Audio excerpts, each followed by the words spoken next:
जाणवला पांडुरंग सर, त्यामुळे anti incumbency असताना सुद्धा अनेक कॅन्डिडेट न बदलता त्यांना केवळ मोदींच्या जीवावरती तिकीट देण्यात आलेलं पाहायला मिळतं। नक्कीच असं घडलेलं आहे, कारण एक साधारण मानवी प्रवृत्ती अशी असते ना की माणूस मोठा झाला की तो आपल्याबद्दल वाईट। सर एक मोठी बातमी ते बघा, आताची सगळ्यात महत्त्वाची घडामोड कल्याणमध्ये इंडिया आघाडीचं एनडीएला जोरदार आव्हान आहे। इंडिया आघाडी 215 जागांवर आणि एनडीए 283 जागांवर आघाडीवर आहे। सध्याचे जे कल हाती येत आहेत त्यामध्ये इंडिया आघाडीनं एनडीएला जोरदार आव्हान दिलेलं दिसतंय। 215 जागी इंडिया आघाडीवर आहे, तर 283 जागी एनडीएला आघाडी मिळालेली सध्याच्या कलांमध्ये दिसते।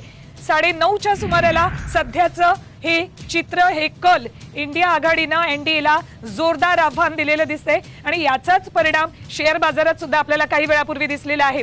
कलांमध्ये इंडिया आघाडी एनडीएच्या जवळपास जाताना दिसते। 215 जागी इंडिया आघाडी पुढे दिसतीये, तर दुसरीकडे एनडीए 283 जागी आघाडीवर दिसते।